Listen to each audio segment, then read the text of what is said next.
The object of my affection can change my complexion from white to a rosy red.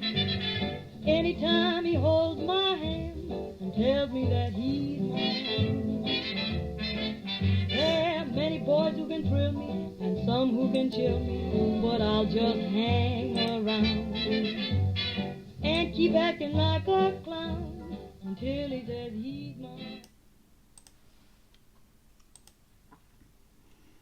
It has been well said of Bertram Wooster by those who know him best that there is a certain resilience in his nature that enables him as a general rule to rise on the stepping stones of his dead self in the most unfavourable circumstances. It isn't often that I fail to keep the chin up and the eye sparkling, but as I made my way to the library in pursuance of my dreadful task, I freely admit that life had pretty well got me down. It was with leaden feet, as the expression is, that I tooled along. Stiffy had compared the binge under advisement to a visit to the dentist, but as I reached journey's end, I was feeling more as I had felt in the old days of school, when going to keep a tryst with the headmaster in his study. You will recall me telling you of the time I sneaked down by night to the Reverend Aubrey Upjohn's lair in quest of biscuits, and found myself unexpectedly cheek by jowl with the old bird. I in striped non-shrinkable pyjamas, he in tweeds and a dirty look. On that occasion, before parting, we had made a date for 4:30 next day at the same spot, and my emotions were almost exactly similar to those which I had experienced on that far-off afternoon, as I tapped on the door and heard a scarcely human voice invite me to enter. The only difference was that while the Reverend Aubrey had been alone, Sir Watkin Bassett appeared to be entertaining company. As my knuckles hovered over the panel, I seemed to hear the rumble of voices, and when I went in I found that my ears had not deceived me. Pop Bassett was seated at his desk, and by his side stood Constable Eustace Oates. It was a spectacle that rather put the lid on the shrinking feeling from which I was suffering. I don't know if you have ever been jerked before a tribunal of justice, but if you have, you will bear me out when I say that the memory of such an experience lingers, with the result that when later you are suddenly confronted by a sitting magistrate and a standing policeman, the association of ideas gives you a bit of a shock and tends to unman. A swift, keen glance from old B did nothing to still the fluttering pulse. "Yes, Mr. Wooster?" Could I speak to you for a moment?" "Speak to me?" I could see that a strong distaste for having his sanctum cluttered up with Woosters was contending in Sir Watkin Bassett's bosom with a sense of the obligations of a host. After what seemed a nip-and-tuck struggle, the latter got its nose ahead. "Why, yes, that is, if you really... Oh, certainly. Pray take a seat." I did so and felt a good deal better. In the dock you have to stand. Old Bassett, after a quick look in my direction to see that I wasn't stealing the carpet, turned to the constable again. "Well, I think that is all, Oates." "Very good, Sir Watkin." "And you understand what I wish to do?" "Yes, sir." "And with regard to that other matter, I will look into it very closely, bearing in mind what you have told me of your suspicions. A most rigorous investigation shall be made." The zealous officer clumped out. Old Bassett fiddled for a moment with the papers on his desk. Then he cocked an eye at me. "That was Constable Oates, Mr. Wooster." "Yes." "You know him?" "I've seen him." "When?" "This afternoon." "Not since then?" "No." "Are you quite sure?" "Oh, quite." He fiddled with his papers again and then touched on another topic. "We were all disappointed that you were not with us in the drawing-room after dinner, Mr. Wooster." This, of course, was a bit embarrassing. The man of sensibility does not like to reveal to his host that he has been dodging him like a leper. "You were much missed." "Oh, was I? Sorry. I had a bit of a headache, and went and ensconced myself in my room." "I see, and you remained there?" "Yes." "You did not by any chance go for a walk in the fresh air to relieve your headache?" "Oh, no, ensconced all the time." "I see. Odd. My daughter Madeline tells me that you went twice to your room after the conclusion of dinner, but found it unoccupied." "Oh, really? Wasn't I there?" "You were not. I suppose I must have been somewhere else." "The same thought had occurred to me." "I remember now. I did saunter out on 2 occasions." "I see."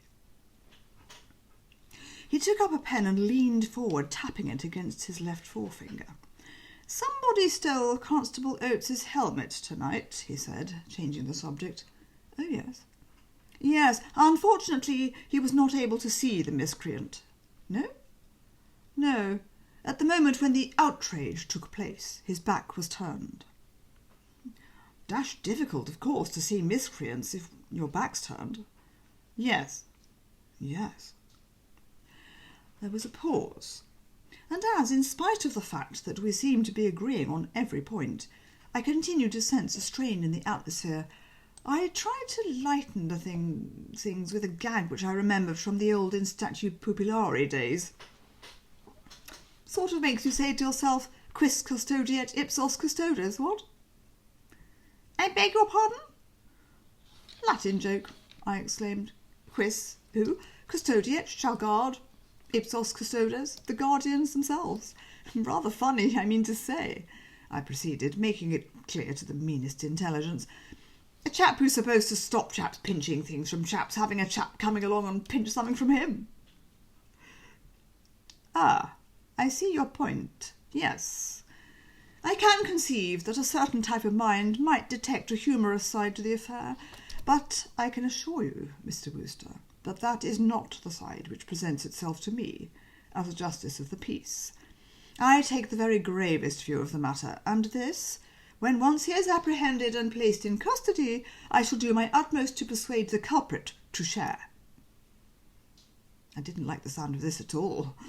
A sudden alarm for old Stinker's well-being swept over me. "I say, what do you think you would get?" "I appreciate your zeal for knowledge, Mr. Wooster, but at the moment I am not prepared to confide in you. In the words of the late Lord Asquith, I can only say, wait and see. I think it is possible that your curiosity may be gratified before long." I didn't want to rake up old sores, always being a bit of a lad for letting the dead past bury its dead, but I thought it might be as well to give him a pointer. "You fined me £5, I reminded him. "So you informed me this afternoon," he said, pince-nezing me coldly. "But if I understood correctly what you were saying, the outrage for which you were brought before me at Boter Street was perpetrated on the night of the annual boat race between the Universities of Oxford and Cambridge, when a certain licence is traditionally granted by the authorities. In the present case there are no such extenuating circumstances.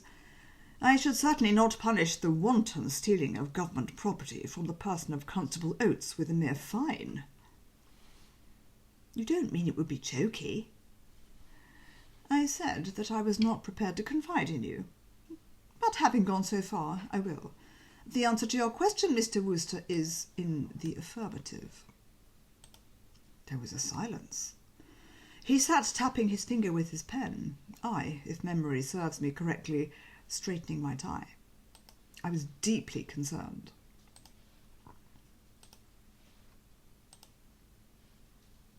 There was an even greater silence. The thought of poor old Stinker being bunged into the Bastille was enough to disturb anyone with a kindly interest in his career and prospects. Nothing retards a curate's advancement in his chosen profession more surely than a spell in the jug. He lowered the pen. "Well, Mr. Wooster, I think that you were about to tell me what brings you here." I started a bit. I hadn't actually forgotten my mission, of course, but all this sinister stuff caused me to shove it away at the back of my mind, and the suddenness with which it now came popping out gave me a bit of a jar. I saw that there would have to be a few preliminary pourparlers before I got down to the nub. When relations between a bloke and another bloke are of a strained nature, the second bloke can't charge straight into the topic of wanting to marry the first bloke's niece. Not, that is to say, if he has a nice sense of what is fitting, as the Woosters have. Yes, thanks for reminding me. Not at all. I just thought I'd drop in and have a chat. I see. What the thing wanted, of course, was edging into, and I found I had got the approach. I teed up with a certain access of confidence. Have you ever thought about love, Sir Watkin? I beg your pardon? About love. Have you ever brooded on it to any extent? You have not come here to discuss love. Yes, I have.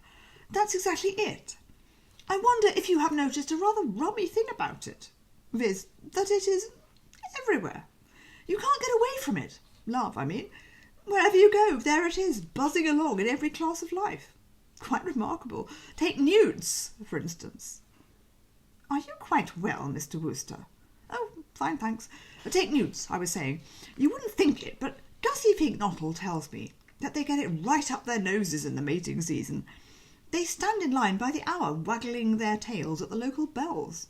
Starfish, too. Also undersea worms. Mr. Wooster, and, according to Gussy, even ribbon-like seaweed. That surprises you, eh?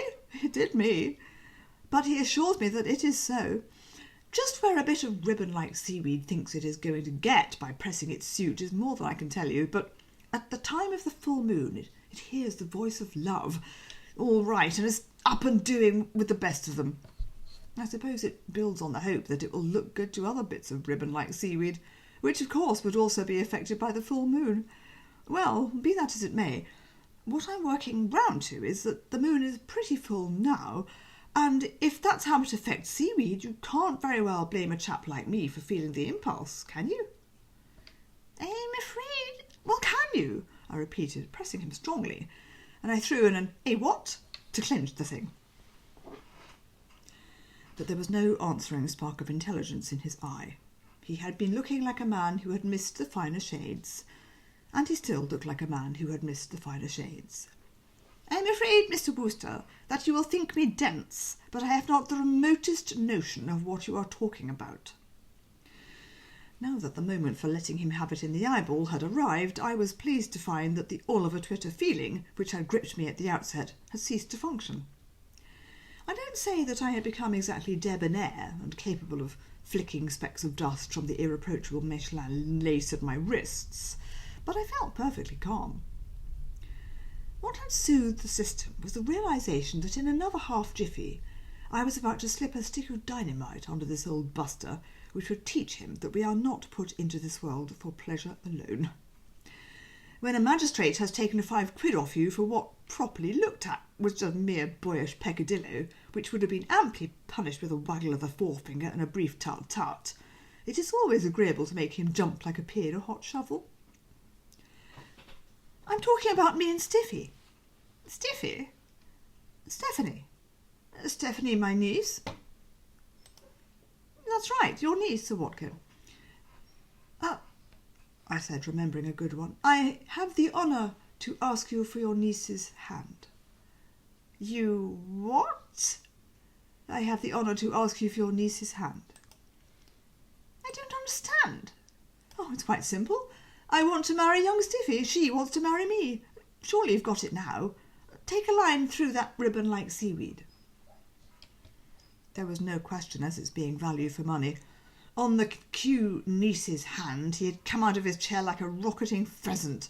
He now sank back, fanning himself with his pen. He seemed to have aged quite a lot. She wants to marry you? That's the idea. But I was not aware that you knew my niece. Oh, rather. We too, if you care to put it that way, have plucked the gowans fine. Oh, yes, I know Stiffy all right. I mean to say, if I didn't, I shouldn't want to marry her, should I? He seemed to see the justice of this. He became silent, except for a soft groaning noise. I remembered another good one. You will not be losing a niece, you'll be gaining a nephew. But I don't want a nephew, damn it! Well, there was that, of course. He rose and, muttering something which sounded like oh dear, went to the fireplace and pressed the bell with a weak finger. Returning to his seat, he remained holding his head in his hands until the butler blew in. "Butterfield," he said in a low, hoarse voice, "find Miss Stephanie and tell her that I wish to speak to her." A stage wait then occurred, but not such a long one as you might have expected. It was only about a minute before Stiffy appeared. I imagine she'd been lurking in the offing, expectant of his summons. She tripped in, all merry and bright. "You want to see me, Uncle Watkin? Oh, hello, Bertie." "Hello." "I didn't know you were here. Have you and Uncle Watkin been having a nice chat?" Old Bassett, who had gone into a coma again, came out of it and uttered a sound like the death rattle of a dying duck. "Nice," he said, "is not the adjective I would have selected." He moistened his ashen lips. "Mr. Wooster has just informed me that he wishes to marry you." I must say that young Stiffy gave an extremely convincing performance. She stared at him, she stared at me, she clasped her hands. I rather think she blushed. "Why, Bertie!" Old Bassett broke the pen. I'd been wondering when he would. "Oh, Bertie, you have made me very proud." "Proud?" I detected an incredulous note in old Bassett's voice. "Did you say proud?" "Well, it's the greatest compliment a man can pay a woman, you know. All the nibs are agreed on that. I'm tremendously flattered and grateful and, well, all that sort of thing. But, Bertie dear, I'm terribly sorry. I'm afraid it's impossible." I hadn't supposed that there was anything in the world capable of jerking a man from the depths so effectively as one of those morning mixtures of Jeeveses, but these words acted on old Bassett with an even greater promptitude and zip. He had been sitting in his chair in a boneless, huddled kind of way, a broken man. He now started up with gleaming eyes and twitching lips. You could see that hope had dawned. "Impossible? Don't you want to marry him?" "No." "He said you did?" "He must have been thinking of a couple of other fellows. No, Bertie, darling, it cannot be. You see, I love somebody else." Old Bassett started. "Eh? Who?" "The most wonderful man in the world." "He has a name, I presume?" "Harold Pinker." "Harold Pinker? Pinker? The only Pinker I know is—" "The curate, that's right. He's the chap." "You love the curate?" "Oh," says Tiffy, rolling up her eyes and looking like Aunt Dahlia when she had spoken of the merits of blackmail. "We've been secretly engaged for weeks." It was plain from old Bassett's manner that he was not prepared to classify this under the heading of tidings of great joy. His brows were knitted like those of some diner in a restaurant who, sailing into his dozen oysters, finds that the first one to pass his lips is a wrong one. I saw that Stiffy had shown a shrewd knowledge of human nature, if you could call his that, when she had told me that this man would have to be heavily sweetened before the news could be broken. You could see that he shared the almost universal opinion of parents and uncles that curates were nothing to start strewing roses out of a hat about. "You know that vicarage that you have in your gift, Uncle Watkin? What Harold and I were thinking was that you might give him that, and then we could get married at once. You see, apart from the increased dough, it would start him off on the road to higher things. Up till now, Harold had been working under wraps. As a curate, he has no scope. But slip him a vicarage and watch him let himself out. There is literally no eminence to which that boy will not rise once he spits on his hands and starts in." She wiggled from base to apex with girlish enthusiasm. But there was no girlish enthusiasm in old Bassett's demeanour. Well, there wouldn't be, of course, but what I mean is, there wasn't. "Ridiculous!" "Why?" "I could not dream." "Why not?" "In the first place, you are far too young." "What nonsense. 3 of the girls I was at school with were married last year. I'm senile compared with some of the infants you see toddling up the aisle nowadays." Old Bassett thumped the desk. Coming down, I was glad to see on an upturned paper fastener. The bodily anguish induced by this lent vehemence to his tone. is quite absurd and utterly out of the question. I refuse to consider the idea for an instant. What have you got against Harold? I have nothing, as you put it, against him. He seems zealous in his duties and popular in the parish. He's a bar lamb. No doubt. He played football for England. Very possibly. And is marvellous at tennis. I dare say he is, but that is not the reason why he should marry my niece. What means has he, if any, beyond his stipend? About 500 a year. Pah! Well, I don't call it that bad. 500 is pretty good sugar, if you ask me. Besides, money doesn't matter. It matters a great deal. You really feel that, do you? Certainly, you must be practical. Righto, I will.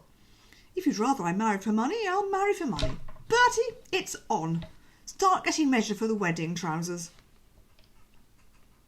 Her words created what is known as a genuine sensation. Old Bassett's "What?" and my "Here, I say, dash it," popped out neck and neck and collided in mid-air, my heart cry having perhaps an even greater horsepower than his. I was frankly appalled. Experience had taught me that you never know with girls, and it might quite possibly happen, I felt, that she would go through with this frightful project as a gesture. Nobody could teach me anything about gestures. Brinkley Court in the preceding summer had crawled with them. Bertie's rolling in the stuff, and as you suggest, one might do worse than take a whack at the Wooster millions.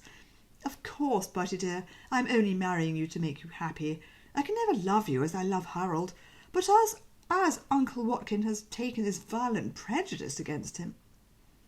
Old Bassett hit the paper fastener again, but this time didn't seem to notice it. My dear child, don't talk such nonsense. You are quite mistaken. You must have completely misunderstood me. I have no prejudice against this young man, Pinker. I like and respect him. If you really think your happiness lies in becoming his wife, I would be the last man to stand in your way. By all means marry him. The alternative. He said no more, but gave me a long, shuddering look. Then, as if the sight of me were more than his frail strength could endure, he removed his gaze, only to bring it back again and give me a short, quick one. He then closed his eyes and leaned back in his chair, breathing stertorously. And as there didn't seem anything to keep me, I sidled out. The last I saw of him, he was submitting without any great animation to his niece's embrace. I suppose that when you have an uncle like Sir Watkin Bassett on the receiving end, a niece's embrace is a thing you tend to make pretty snappy. It wasn't more than about a minute before Stiffy came out and immediately went into her dance. "What a man, what a man, what a man, what a man, what a man," she said, waving her arms and giving other indications of bien-être. "Jeeves," she explained, as if she supposed that I might imagine her to be alluding to the recent Bassett. "Did he say it would work?" "He did. And was he right?" "He was. Bertie, could one kiss Jeeves?" "Certainly not." "Shall I kiss you?" "No, thank you. All I require from you, young Bing, is that notebook." "Well, I must kiss someone, and I'm dashed I'm going to kiss Eustace Oates." She broke off, and a grave look came into her dial. "Eustace Oates," she repeated meditatively. "That reminds me, in the rush of recent events I'd quite forgotten him. I exchanged a few words with Eustace Oates just now, Bertie, while I was waiting on the stairs for the balloon to go up, and he was sinister to a degree." "Where's that notebook?" "Oh, never mind about the notebook. The subject under discussion is Eustace Oates and his sinisterness. He's on my trail about that helmet." "What?" "Absolutely. I'm suspect number one.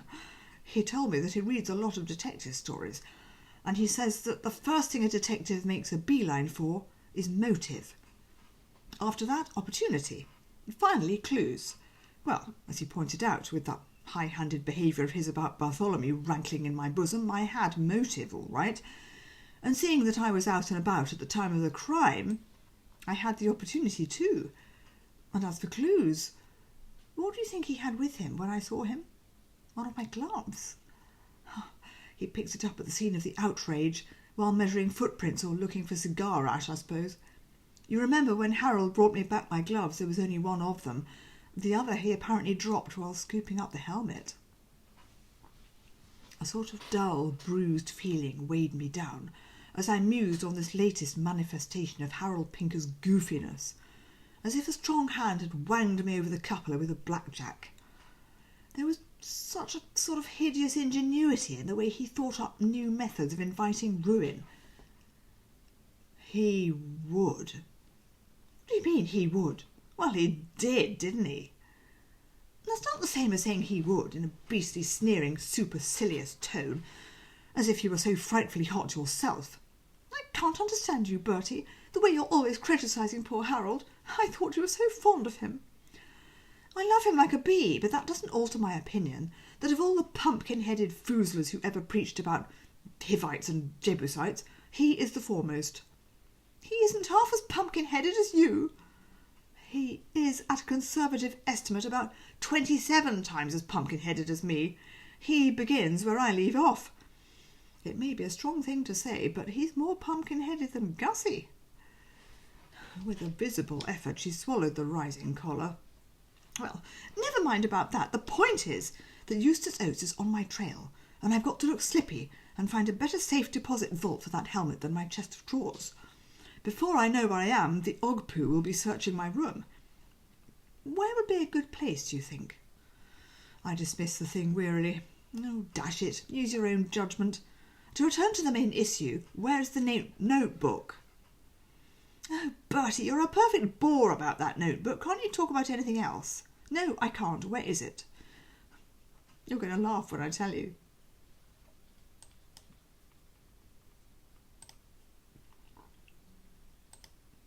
I gave her an austere look. It is possible that I may some day laugh again when I have got well away from this house of terror, but there is a fat chance of my doing so at this early date. Where is that book? Well, if you really must know, I hid it in the cow creamer. Everyone, I imagine, has read stories in which things turn black and swam before people. As I heard these words, Stiffy turned black and swam before me.